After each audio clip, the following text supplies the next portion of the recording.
Hi, this is Kevin Conroy, the voice of Batman from Lego DC Supervillains, and you're entering the Fanbase. Hello and welcome to episode 232 of the Fanbase Weekly podcast. In this episode, our special guests are Peter Podgursky and Bryan Keithley, co-creators of the scripted audio podcast NPRmageddon. This week, we discuss the comic-specific problems facing Marvel, the decision to ban trans women from world chess events, the upcoming Wolverine vs. Predator crossover, and much more. Make mine Marvel or whatever. Now it's time to head inside the Fanbase.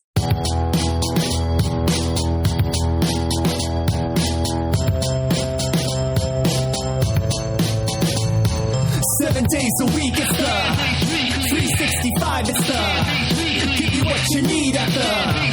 If you're along for the ride, you are now entering into the fan base. Comics and TV, geek news you need every day of the week. We're really down to the long boxes, the tabletops is where we do battle ready or not, kid. To the trolls and the haters, we'd rather wait and see, cause I believe in Harvey Dent, it's the nerd in me. Cause I can't help but getting geeked out at cool stuff. 7 days a week, it's the 365, it's the give you what you need at the Fanbase Weekly. Hello, listeners, and thank you for joining us for the latest episode of the Fanbase Weekly podcast. I am Barbra, Dillon, editor-in-chief of Fanbase Press and one of your hosts for today's show. Before we introduce our panelists, I want to note that all episodes of the Fanbase Weekly podcast this month are sponsored by the comic book series Rock-A-Girl. We're honored to have Rock-A-Girl as a sponsor and look forward to sharing details about the series with you later in today's episode. But without further ado, let's meet our panelists. As always, I am joined by co-hosts Claire Thorne. Hello, Claire. Hello, Barbara. And Drew Siragusa. Hello, Drew. Hello. And this week we are joined by two very special guests. We have Peter Podgursky and Bryan Keithley, the creators behind NPRmageddon, a 10-part scripted audio podcast with a murderer's row of voice talent, portraying a post-apocalyptic sci-fi art house radio show with human interest stories, non-human violence stories, regime-approved propaganda, and traffic reports. Peter and Bryan, thank you so much for joining us today. Oh my gosh, what an introduction. Thank you. You're very good at introductions, Barbara. Well, thank you. Thank you. For our listeners' benefit, what can you tell us about the genesis behind this audio podcast? I was a big fan of Welcome to Night Vale. A buddy of mine named Jackson Lansing, who's a comic writer. I just knew him casually, and he said, "Oh, have you listened to Welcome to Night Vale?" I was like, I have no idea what that is. And so I listened to it, and I really, really dug it. And I thought, I kind of want to play in the sandbox. I want to do something similar, because like Welcome to Night Vale is like kind of a Lovecraftian spooky show.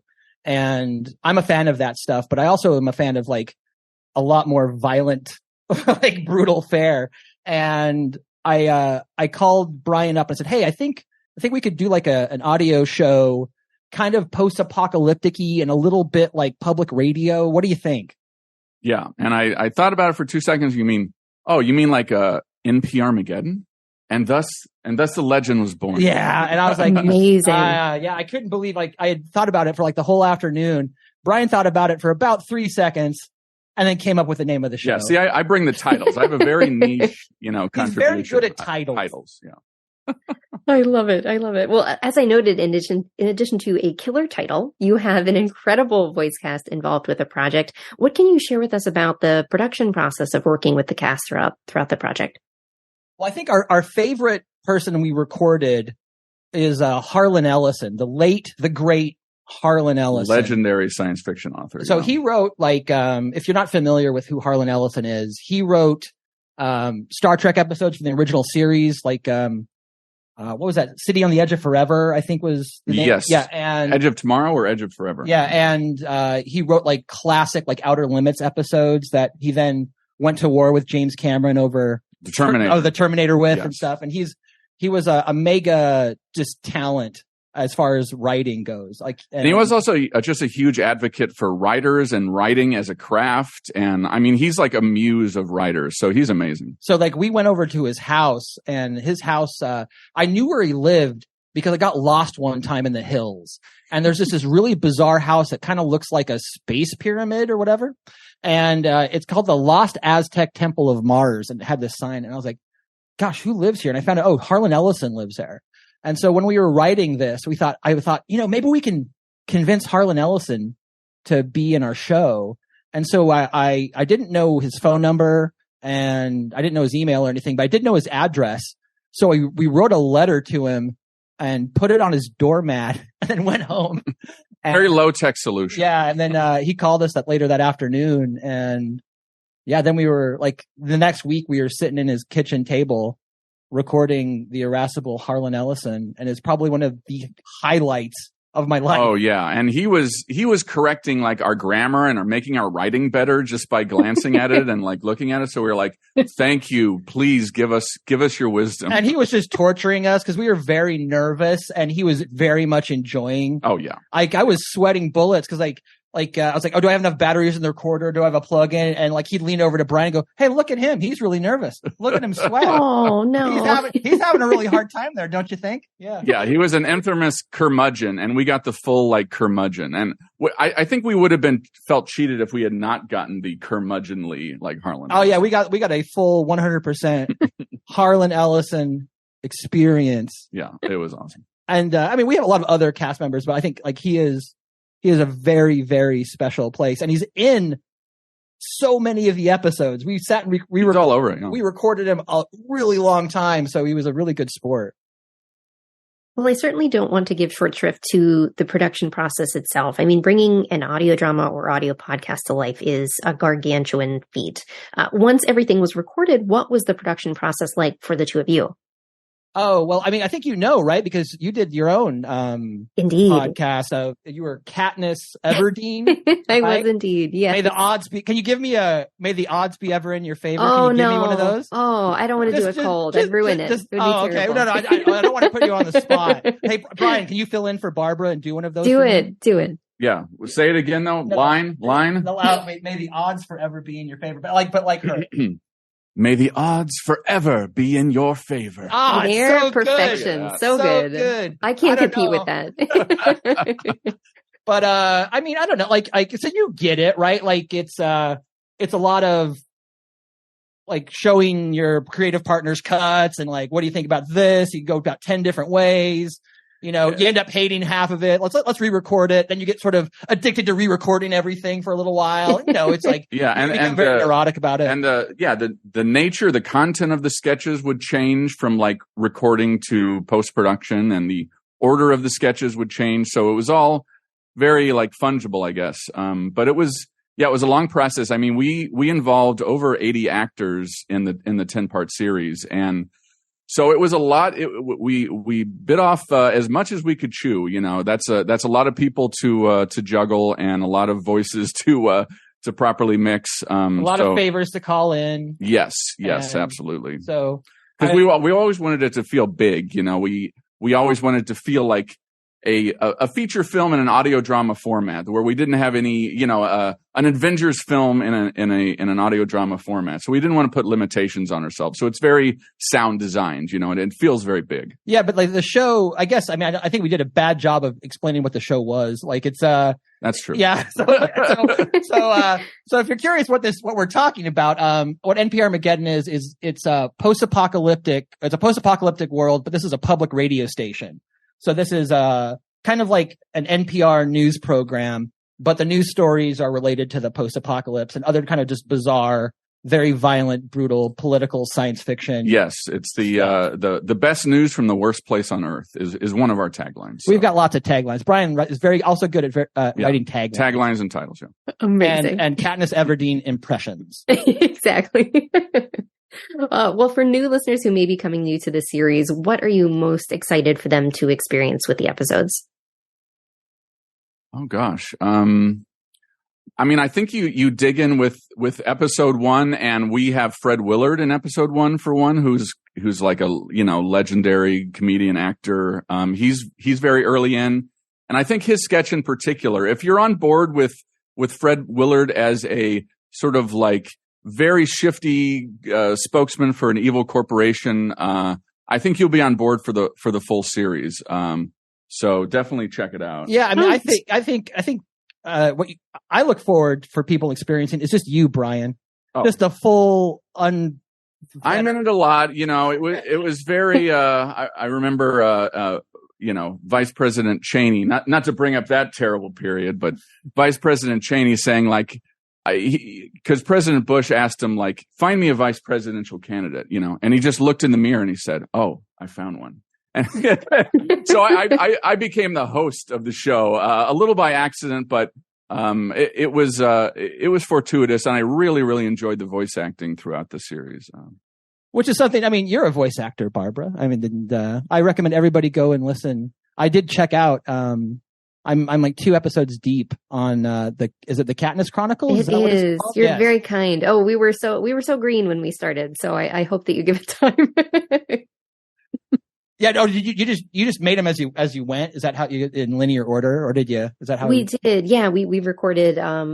We wrote a full season and recorded and did that for all 3 seasons. Yes. Yeah, you do get better as you go. Isn't that a kind of? Indeed. You almost should like start at the end or something, or in the I middle. wish. Yeah, that was absolutely true for us. Like we got a head of steam going, but it takes a while to perfect your process, right? Absolutely. Well, in addition to our NPRmageddon, I mean, that is a gargantuan amount of work, but I want to allow space for any other projects that you might have in the works or that you'd like to mention to listeners. Well, we certainly have an animated pilot version of the show, which we're shopping around. It's shaded a little more as a workplace comedy. So we're excited to sort of like try to bring the NPRmageddon brand into kind of other avenues. As a day job, I'm a video game designer for a company called Wonderstorm. So I do technical design and level design and stuff for them. So our game is ready to come out. It's going to be set in the Dragon Prince universe, which is a popular animated show on Netflix.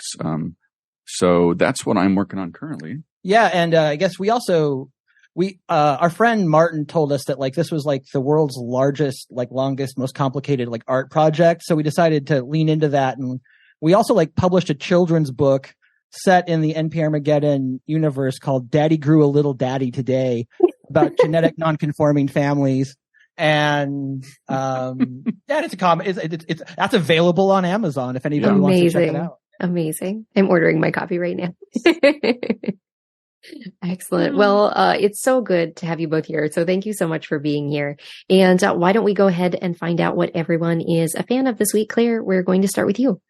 Well, staying with the, end of the world theme, I recently started a reread of Octavia Butler's The Parable of the Sower. And it's very interesting because it's been a while. It's been a long time since I read it. It was published in 1993. And it takes place beginning in 2024. And literally the Wikipedia like tagline for it, or, plot summary for it starts beginning in 2024 when society in the United States has grown unstable due to climate change, growing wealth inequality, and corporate greed.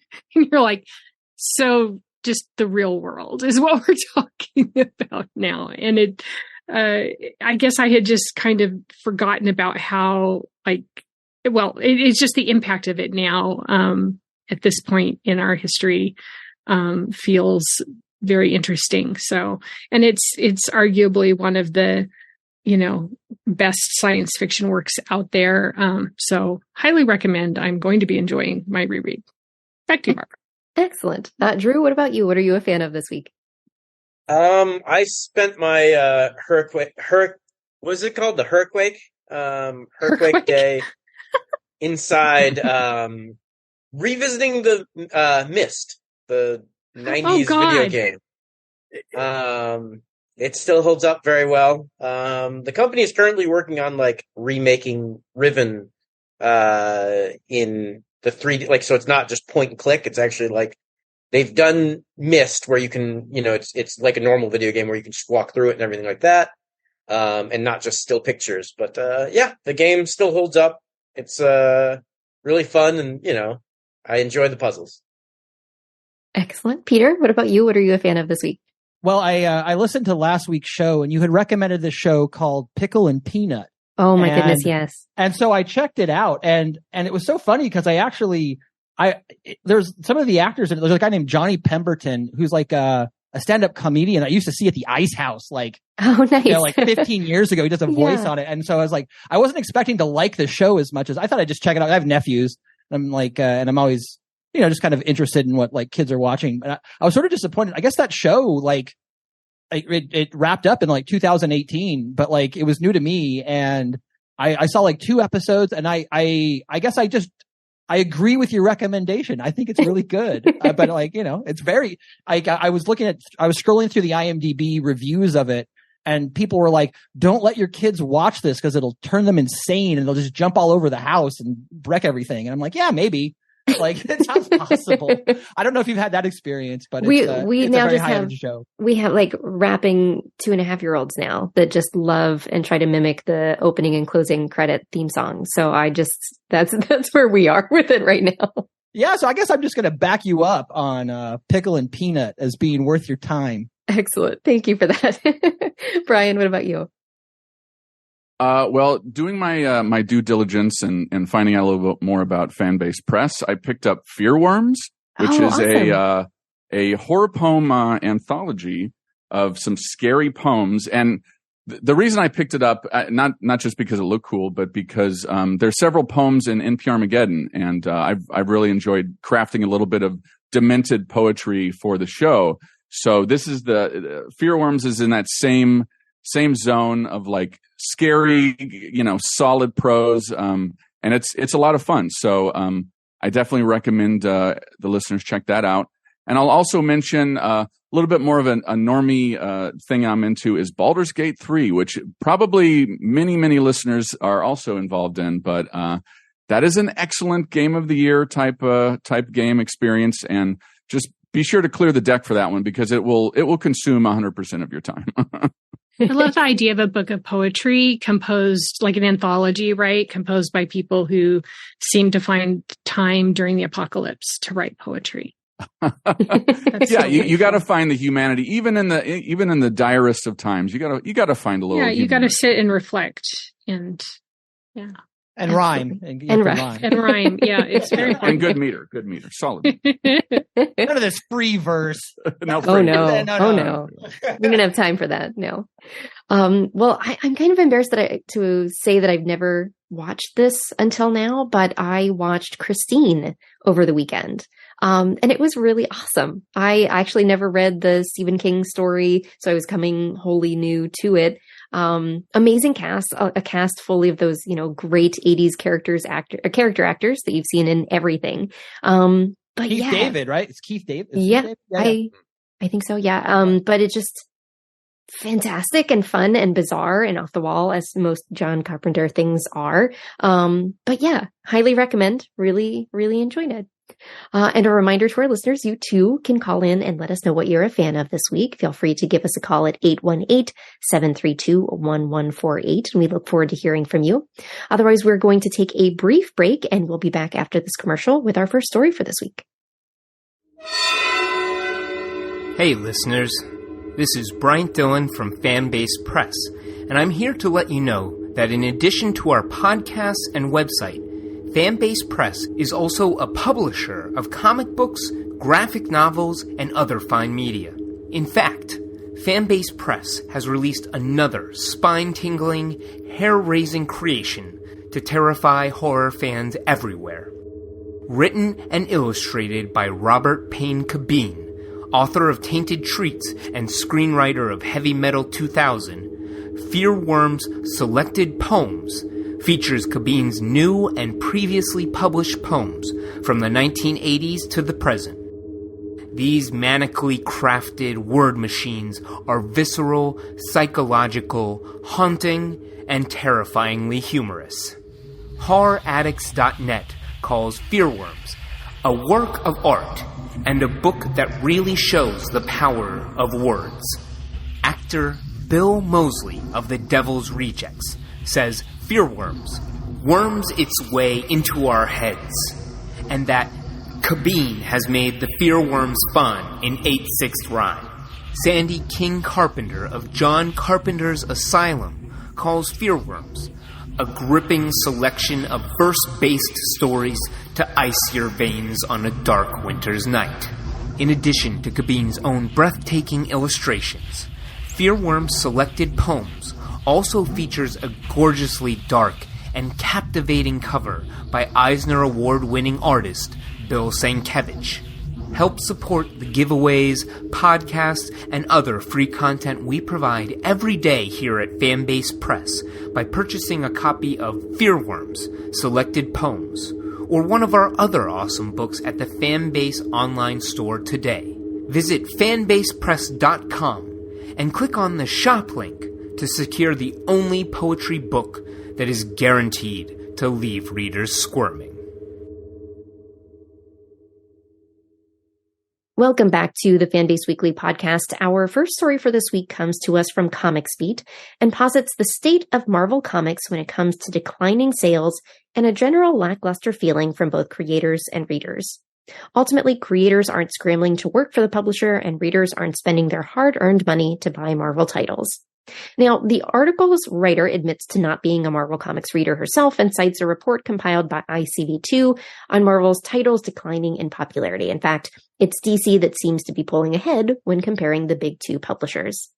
Interestingly, the writer penned an editorial back in April of 2021 titled, "Big Two Comics Are No Place for a Creator's Career," when she noted, quote, "Any aspiring creator should take note of the fact that as nice and supportive as your editor may be, the big two have no interest in developing your career as a creator, even if it means sales for them. They are only interested in their own IP," end quote. She penned another editorial in 2012 to the same effect. So why am I bringing up these past editorials as we discuss Marvel's malaise? Well, because perhaps corporate greed, and the need to put profits over creativity are finally catching up to the publisher. Marvel and its big two colleague DC are both notorious for only allowing creators to borrow the keys when it comes to writing and illustrating with their characters, preventing them from owning IP, and in many cases only making a fraction of the amount that they might from creator-owned or crowd-funded titles. While working with renowned characters can certainly raise the visibility of a creator, it's likely not going to afford them a large nor long-lasting paycheck. In addition, with an aging reader demographic and a brand awareness that has relied more heavily on the Marvel Cinematic Universe than its comic book tie-ins or standalone titles, it's no wonder that top-tier talent has transitioned to other publishers and publishing platforms, taking reader interest elsewhere. So, panel, I have to ask, is the question that we should be asking ourselves, what is Marvel doing to get out of its creative slump? Or is it, what is Marvel doing to improve its business practices and foster a more creative-focused workplace to entice and maintain better talent? Peter, why don't we start with you? Well, one thing I sort of just take a little bit issue with is like DC and Marvel aren't the big two anymore. Right? Exactly. So they don't, that's just a description of reality. They were the big two. You know, I think if you were to actually, I think Scholastic is the big one, right? I think like probably the most like prolific, comic book author right now is probably David Pilkey of like Captain Underpants or something like, or Raina Telgemeier. Absolutely. Yeah. I don't know the numbers, but like it's, you know, they're sort of running off of these old glories, but like, you know, even calling them, they're part of the big two. And you're like, yeah, okay. I mean, like what, the big two in our hearts? What's the big two of? Yeah, absolutely. Brian, what about you?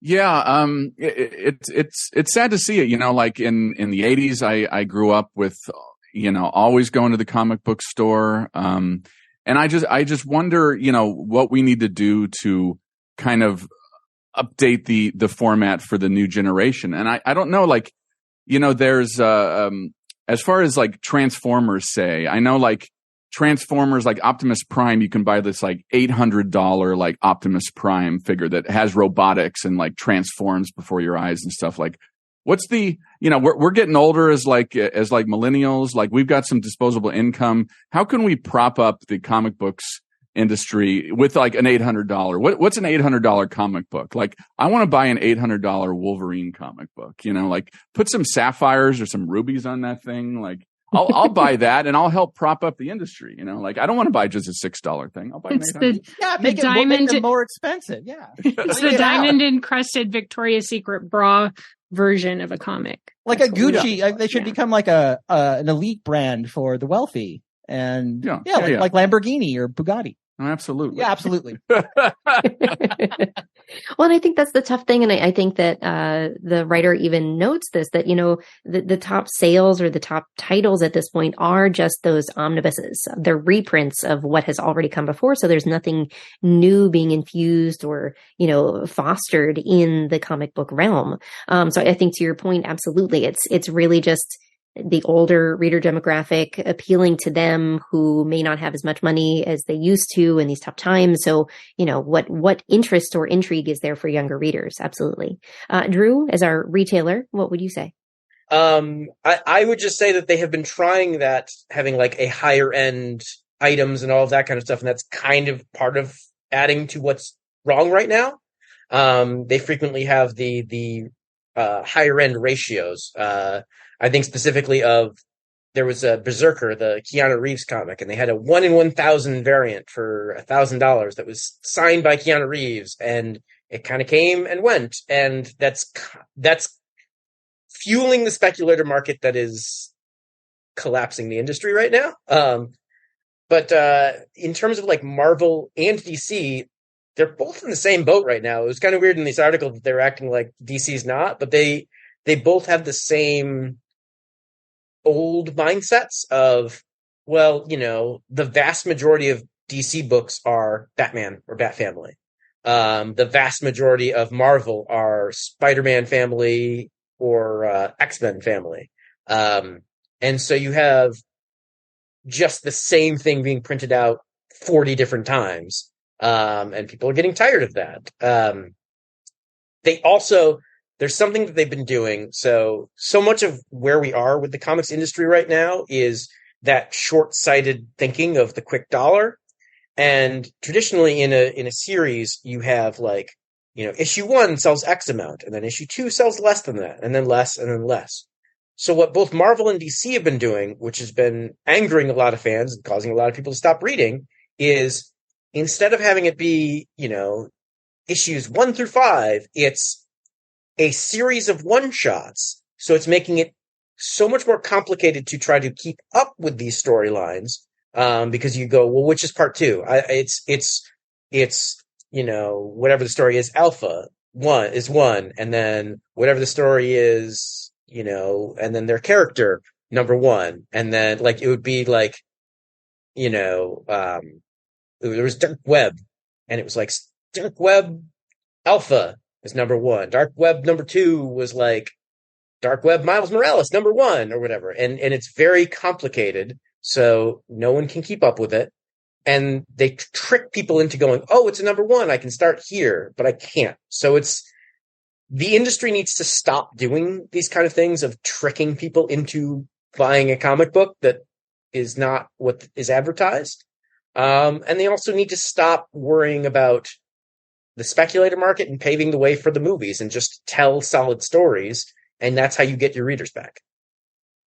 Well said, Drew. Claire, what about you? You have, again, an interesting perspective as someone who came a little bit later to comics. And, I think if I remember correctly, trend towards getting the collected trade paperbacks. So you stayed away from exactly what Drew is talking about. Is that accurate? Yeah. What Drew is talking about, if they it's not a question of making it any more difficult to keep track of what you should be getting. For me, it's just they need to start from the baseline from 10 years ago and make it easier.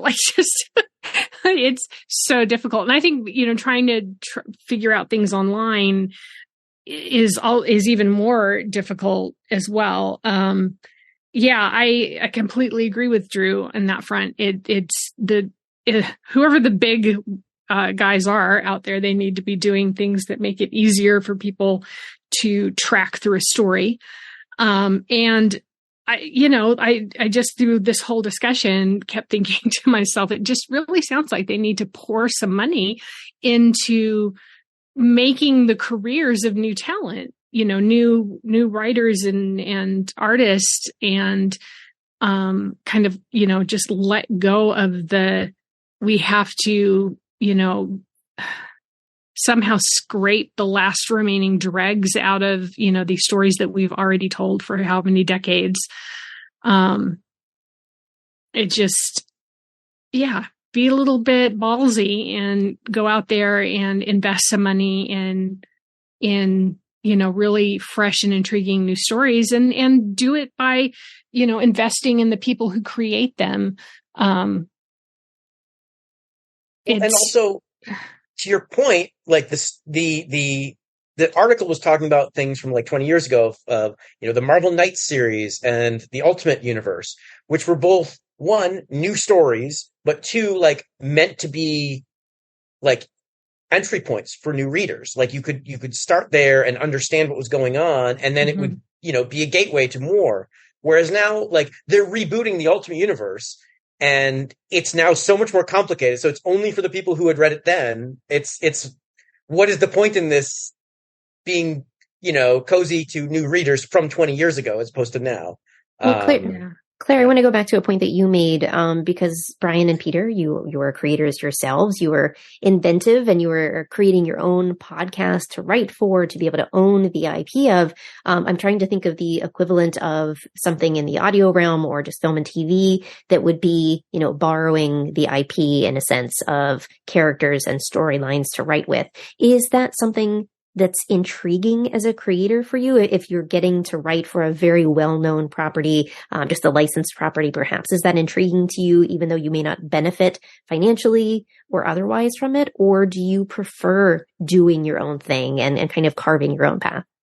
Well, I think like what Steven Soderbergh is kind of a really interesting filmmaker, because he'll go and he'll do like the Magic Mikes or like the Ocean's movies, and then like he'll do one for the studio and then do like a bubble or like something shot on an iPhone or something. I think the if you're able to like kind of bounce between one to allow you to do the other and vice versa, I think that's the sweet spot. Not a whole lot of people are able to do that, because you kind of get golden handcuffed. Because like, whenever Steven Soderbergh does one of his indie films, he's doing it at the expense of not doing one of those and making like a really big, expensive blockbuster. But like, he's a true artist and a true filmmaker, so he'll do that. He'll bounce between.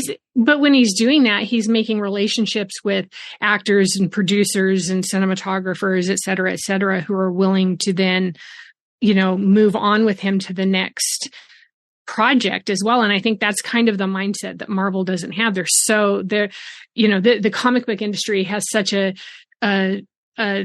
puppeteer, death grip on what stories are being told, that they're not thinking in terms of, hey, actual creativity comes from like making the right connections and bringing in really great, smart, creative people and letting them do what they do. And then and if that means that we're spending less time telling a Batman story or an X-Men story, then so be it. The corporate genius then needs to be, ironing out how to weave all of that together to keep, readers interested in things. Well, that's what I would do if I ran the world anyway. Well, they got burned by the Image guys, right? Like, so I think they don't want to have, they want the talent to be their characters. The IP is the talent. Because if a creator, if you get like an Alan Moore or something, then Alan Moore can go off and compete against you and even say nasty things about you. So I think that they've been burned by, in their minds. I disagree with this mindset, but I think, like, I don't know, I can't read minds, but if they've been burned by uplifting their talent in their past, maybe they're like, well, we don't want to do that again. But that the cost of that is, you've just not having any talent. You're just like, all right, cool. He's a Spider-Man. Rock on. Mm-hmm. Mm-hmm.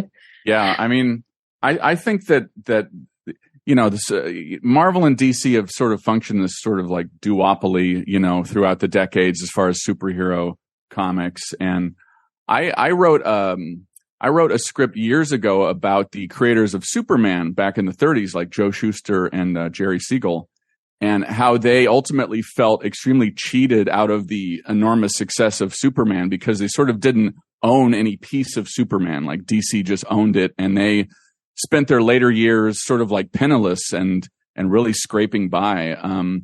So, to sort of open a new paradigm where creators have a little bit more of the piece of the pie, I just think would also attract more talent to comic books. Cause what you don't want is comic book authors who have the sense of slumming it as comic book authors, right? It's like, well, I'd rather be working in TV or features, but I guess I'll settle for writing for comics for a while as I get by. Like you actually want a dedicated class of comic book authors who really love the format and love the craft. And I think opening up to more revenue sharing type agreements may accomplish that.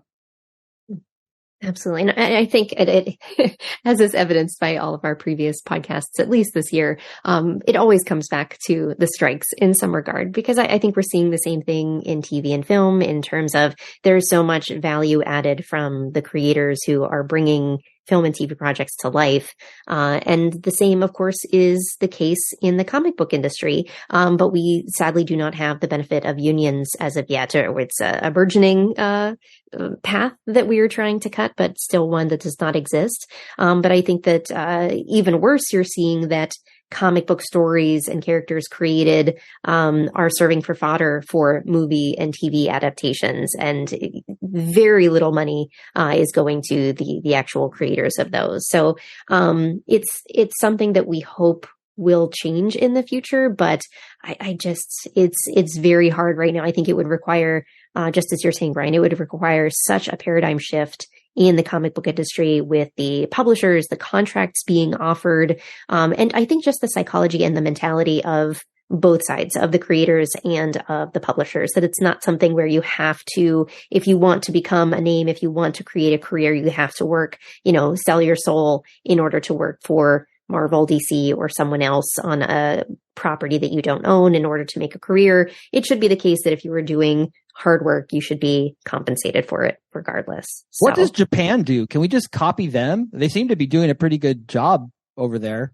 They're doing, and what's amazing is that with manga, you have one creator often on such a long storyline, and that's it, just the one person. Yeah, but he's got like a team of dudes, though. Fair, yes. And who knows what the contracts for those people are?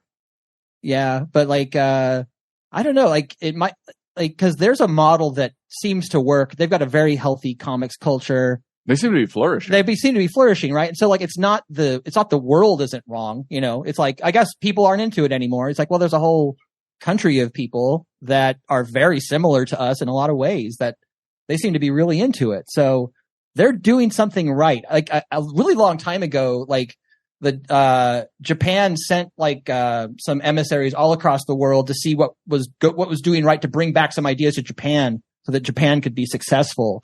And I was like, maybe we should do that in kind of in reverse.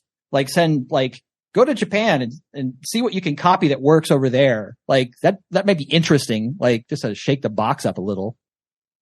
Absolutely. Well, does anyone have any final thoughts on how we can cure either the comic book industry or just the world as a whole? Well, I think they should hire Brian and me for something. That'd be nice. At least it's a first step.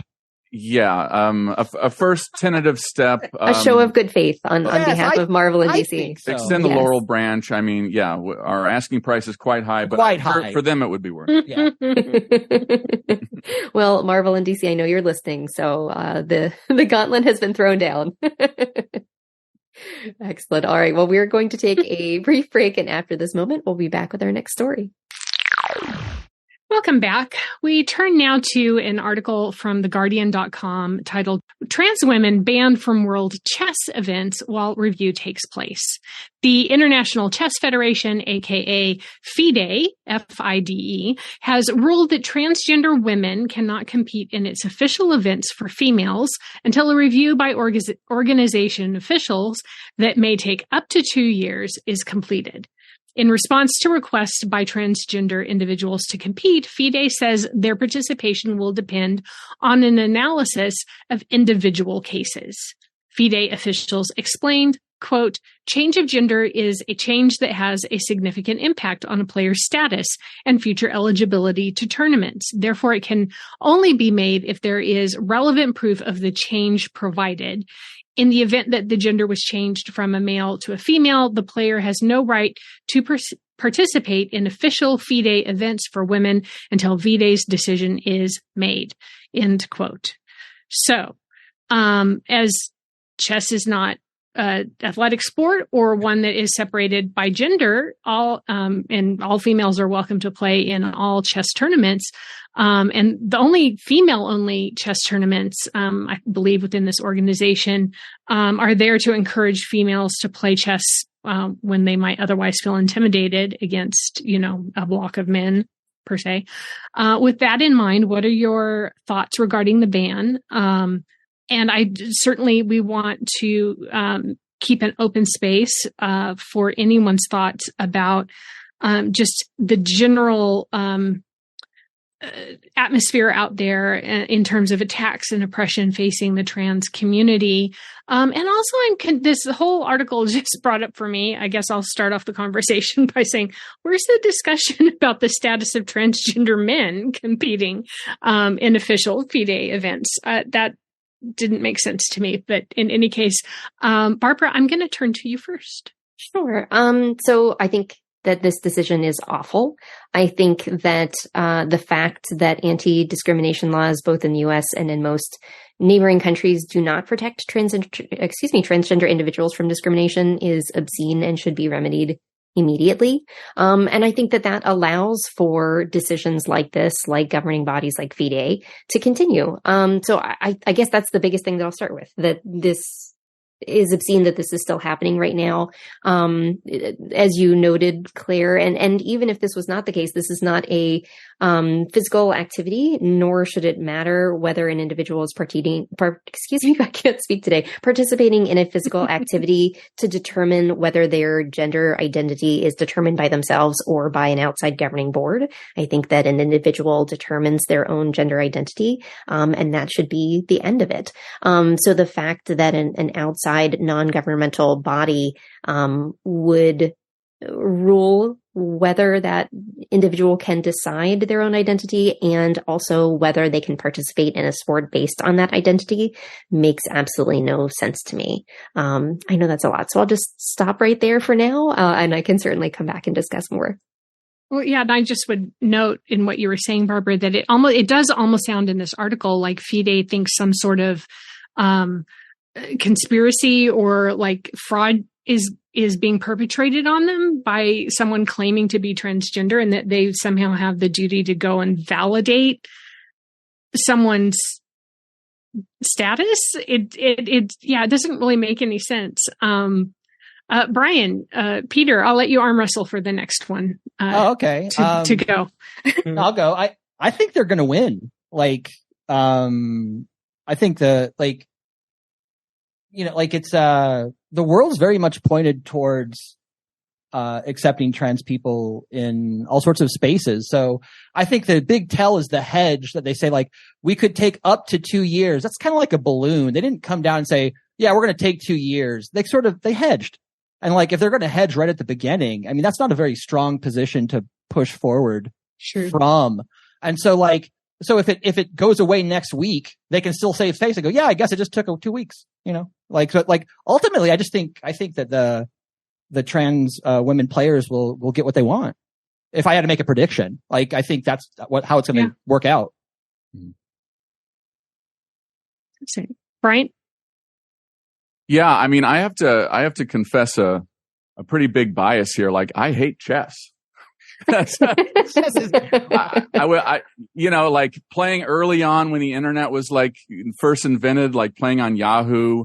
I could never get past 1600 rating, and it's for the first time in my life, I knew that I had limitations. I could not be a grandmaster. So your recommendation is that no one should play chess. I feel like no one should play chess. But chess. If you absolutely insist on it, please, yeah, everybody come into the big tent. Everybody's fun. But you really should decide not to play it. Yeah, I mean, yeah. If my preference is not playing. Yeah, I changed my vote. Yeah, don't play chess when you can listen to a fantastic podcast called NPRmageddon. There it is. Or the Fanbase Weekly, and please buy some of the books that they have and avoid the dirty, filthy chess. We're done with you, Chess. That is the best foundation for a boycott, I've heard. Yeah. Go is the future, obviously. Yeah, I'll Go as a superior game. Obviously. Oh my goodness. Drew, what are you going to boycott? I don't know.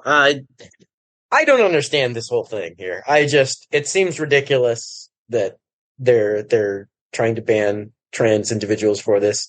I feel like this is going to they're going to try to wrap this up with the whole anal beads cheating scandal that just happened recently and try to get in the news and they're going to try to do something like that to try to like use that to explain away that or something like that. That's how we couldn't know.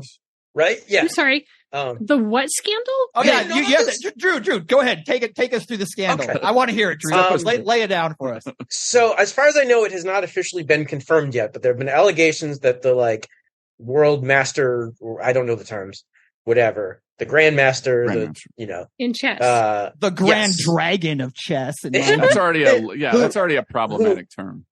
Who won? Had vibrating anal beads that people were signaling to them what moves to play, which It's Always Sunny in Philadelphia parodied it brilliantly this past season. That was a whole big thing. And I just, how anytime, they need a scapegoat, they go for any sort of, persecuted minorities. And they're going to try to wrap that up with this and try to, blame it on, instead of just a cheater of, see, this is why we can't allow these people or those people into our safe space or wherever. I hate that fear-mongering bigotry. I also kind of like the innovation, though, of cheating. It's impressive. That's very clever, yeah. I appreciate the hustle. It's not been thought of before. Yeah, the art of it. The art of the of the deception. I don't know. Something to it. Well, yeah, and does this now, is this going to be picked up and used by people in casinos? And are casinos ready to start doing, maybe they already are, and this is the chicken and the egg thing, it started in casinos. I'm sorry. I don't think I can continue on with the story, Barbara. That blows my mind that happened. Goodness. Hey, sometimes you really just got to win and you got to do what you got to do. The ends justify the means. Yeah. In a game that relies heavily on concentration, that seems like a very slippery slope. It's Always Sunny gets into that. Something slippery, yeah. Thank goodness. Okay. And we want to say, on behalf of Fanbase Press, we certainly don't want to shame those individuals who prefer the utilization of anal beads. Godspeed. Well, you don't condone cheating, though. No Fair enough. In the proper context, absolutely. Yeah. As a form of communication in many situations, I'm sure it's very relevant, but yeah. Not for chess. Okay. I need to go watch more chess, and I'm going to end the story there. We'll be back right after this. For our final story this week, Comic Book Resources has an interview with Benjamin Percy discussing his upcoming Predator vs. Wolverine miniseries. The 4-issue crossover will span multiple eras from Wolverine's life as he comes into contact with a very persistent Predator. Percy discussed his lifelong fandom of Predator and how long he has been wanting to do this story. He said, quote, "I'm aware of the responsibility, and I'm delivering the goods required of me for this kind of Royal Rumble. I've been pushing for this since I learned about the Disney acquisition of 20th Century Studios, so it's been years. I've been asking and asking and asking for years, and I'm thrilled it all finally came together." End quote. So, panel, are you a fan of these two franchises? What do you think makes for a good crossover? And are you excited for this event? Or does it sound like more of the malaise mentioned in our first story? Brian, let's start with you. Well, to me, this is a match made in heaven or in hell, I guess, depending on your point of view. But this is two awesome franchises. I had Predator, the original Schwarzenegger Predator, on VHS, and I'm sure I wore out the tape. I can still hear that Alan Silvestri score in my head. And Wolverine, I collected all the comic books growing up. I had to dig out my Wolverine #1, and I reread that today in honor of this crossover. So this is a super cool crossover event. And I having read a little about it, I see that like they're sort of visiting Wolverine across time, and like he's sort of, as he ages, of course he's hundreds of years old, like as he ages, he encounters these predators, and I think that's appropriate. That's not only do we get Wolverine in like different time periods and sort of like different manifestations, which is super cool, but like, these poor predators, like they always get killed in these movies. So I hope there's one predator that like kind of persists through those time periods. We need a little predator win here, Yeah, he's like the Trix rabbit or something. I mean, yeah. Poor guy. I'm so glad you brought that perspective, because Barbra has been really feeling bad for the predators for a long time now. I think that's her view. They're just terrifying. They're absolutely terrifying. So, Barbra, are you going to be checking out this series then? No. But I'm sure that Bryant will, so it will no doubt make its way into our house. So, yes. Yeah, you'll have the whole thing. Well, I think what's interesting, like most of the time, these like sort of like whiz bang crossovers are typically not very good, because like if it was like DC versus or Spider-Man versus Superman, right? And like you can't really have either one of them lose, and then they become friends at the end. And so like the stakes are always kind of weak, but that's not been the case with like the Alien and Predator stuff. Like those tend to be kind of good. The movies weren't. But like, do you remember when like Batman fought Predator? That was good. It was good. Like they even made a short film about it that you can find on YouTube that's pretty good. And so if there's any franchise that could produce a decent like popcorn like comic book, it would involve either Predator or Alien mixed with something else, because it's okay that they lose, and they can lose, and they can even die and stuff. So you still have life and death stakes. My money would be on Wolverine, though. Like I just don't think he's gonna. I don't think they're gonna end that run. Yeah, he's got a strong suite of skills there. Yeah. I don't think he's gonna lose this one. Barbra, what we need is Squirrel Girl versus the Predator. Oh, where she like unbeatable. Yeah, where she talks him out of the need to hunt and that would pick be up a different career. Wouldn't that be delightful? That is a series I will absolutely pick up. Yes, count Good. me in for that. Yes. Yeah. It'll sell one copy. What to me? I have to like have words with my husband about this, because he has not mentioned this, and he is a massive Wolverine fan, and so I can't believe that he is unaware of this. Maybe he will be, and I'll have the joy of once again telling him something about something he should know about. I actually have a question for Peter and Bryan on this. So I know that there have been from Marvel some audio dramas, especially around the Wolverine property. Would that be, if that was available to you, would you want to do some sort of audio drama? It doesn't have to be specifically Wolverine, but would there be another character or characters that you would want to tackle in the audio drama format? Well, I would want to do like, if it was a comic book property in the audio format, I would do Booster Gold. I think he'd do a really good, you do like Booster Gold with Power Girl, and kind of do like a moonlighting kind of thing. Like you'd have to have, because you'd want somebody that was kind of chatty and talky, like where there could be some banter in the audio space, along with like, yeah, and in that same vein, like Deadpool would be a dream come true. Like, yeah, you need somebody that has the gift of gab if you're doing an audio. Yeah, there's an excellent Batman audio series that we've listened to several episodes of. I think it's an exciting new frontier. Like, I think it's an untapped thing, like a lot of audio fiction. So we would take the phone call. Let's put it that way. We would take the phone call. Barbra, let me ask then, if you're not interested in this, what's something in like crossovers, like what of those excites you? Like, what do you look for in a good crossover then? That's a really good question. I honestly I don't recall the last time that I personally picked up a crossover event. I think there's just something, it doesn't necessarily turn me off, but it's not something that the crossover itself is intriguing to me. I think for me, I have to really be grabbed more by the storyline or by the characters themselves being wholly new. Yeah, I think it's just been a really long time since, like, as we talked about, if we're going to refer to them as the big two, but Marvel or DC or just a known property, it's been a really long time since I've been like, oh, that's a new take on it that I'd really like to see. So I feel like I really do gravitate away from these stories and more towards just wholly new stories as of late.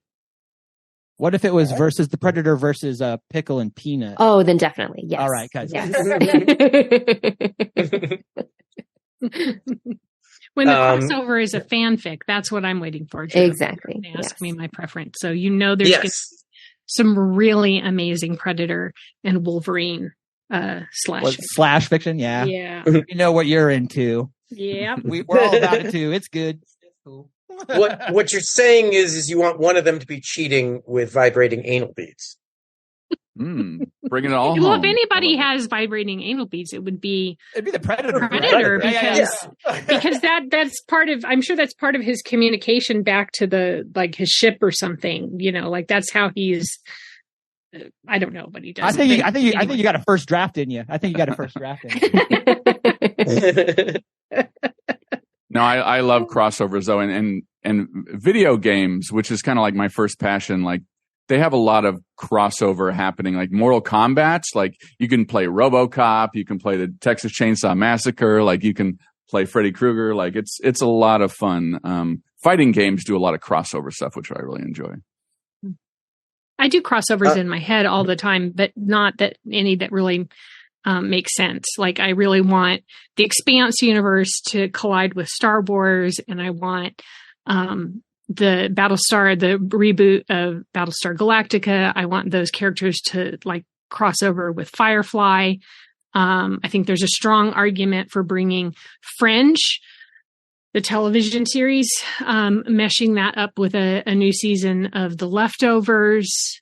That just happens for me all the time naturally, but I would not. Well, those are all science fiction shows, right? So that does make sense. Yeah. It'd be like, I want to mix up Perfect Strangers with the McLaughlin Group on PBS from 1986. Like that's what you call a deep cut. A deep cut. That's a deep cut, Peter. Yeah. Yeah. Believe it or not, there was actually. I'm here for it, though. Very much here for it, though. There was actually a Star Wars Indiana Jones crossover. Where wow. Han Solo and Chewbacca crash on Earth, and Han Solo dies, and then Indiana Jones goes investigating the Sasquatch, which turns out to be Chewbacca. Yeah. A lot of times it's because I want to see actors from one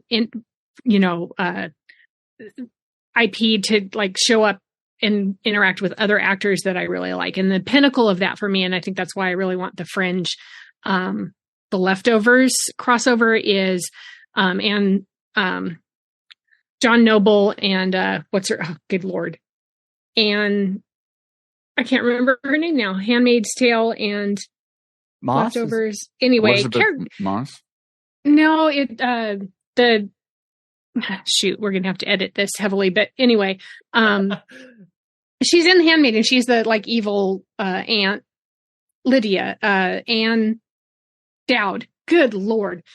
Just say it again. Anyway. We'll do it for the edit. Just say it again real quick. Well, we have the edit point, right? Yeah, exactly. Right, go for it. Yeah, no, they're just two of my favorite character actors that I want to see on screen together as their characters in those properties, and that's Anne Dowd from The Leftovers and John Noble from Fringe, because they both play such just radically insane, just mind-bogglingly chaotic, people. And I would just want them to come together and interact and be on screen together. Have you ever had a crossover in the real life? Like when you saw like your 5th grade teacher in the supermarket, and it kind of felt like a crossover. It was like, whoa, worlds are colliding. You don't belong in the supermarket. You belong at school. All right. Well, I think we discussed this enough. So, we'll just have to wait and see, as usual, how this series turns out. And we'll be back after this break. Hi, this is Barbara Dillon, voice of Katniss Everdeen in the award-winning audio drama, The Katniss Chronicles. The Katniss Chronicles is a fan-made production which adapted Suzanne Collins' best-selling Hunger Games books into over 70 original and stunning audio episodes. Be sure to visit thekatnisschronicles.com. May the odds be ever in your favor. Peter and Bryan, before we sign off for this week, are there any final updates that you would like to share with our listeners? And what is the best way to find NPRmageddon as well as you on social media? Well, our website is nprmageddon.com/listen. And we're on Spotify, we're on Apple Podcasts, anywhere where fine podcasts can be distributed. So definitely check us out if you like sci-fi, dark comedy, post-apocalyptic fare. We've got a little bit of everything, so I think you would definitely love the show. And thank you so much, Barbra, for letting us. We sort of Bigfooted our way onto your podcast, and we really appreciate, you having us on. You've been a fantastic host. Oh, well, I loved having you here. I'm so glad for our listeners who have not seen behind the scenes mechanics of this. We nearly had to reschedule twice because of, what would we call it? Acts of God, perhaps, especially the hurricane/earthquake here in LA. So thank goodness that everything worked out and that we could have you on, because it's been an absolute pleasure. Thank you for being here. It was so fun to talk. So thank you. Thank you, Barbra. Of course. Claire and Drew, where can our listeners find you? Claire, we'll start with you. I'm still hanging out primarily over on Letterboxd, making really weird lists of movies that I like that I would like to see mashed up together. So you can go to Letterboxd and look me up. I'm Clarissa Thorne there, and it's a good place to talk about movies stuff. Excellent. Drew, what about you?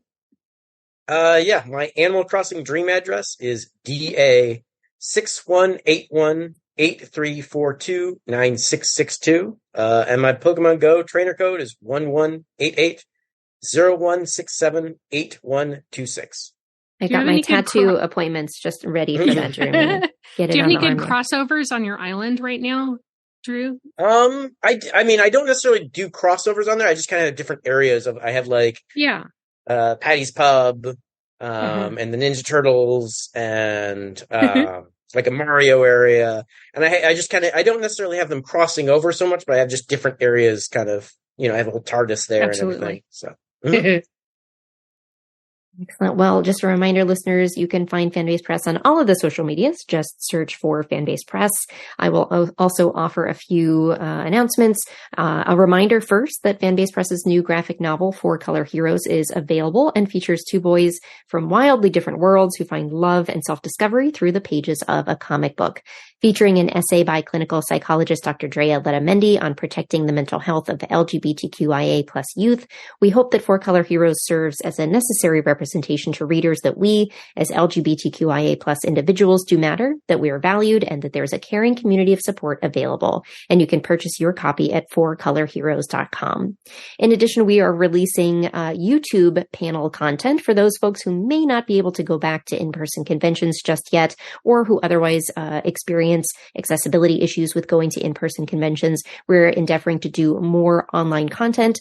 We just posted the new panel, More Than a Month, The Importance of Healthy Queer Representation in Comics, which is a fantastic panel with a lot of amazing creators. So be sure to check out our Fanbase Press YouTube video content for that.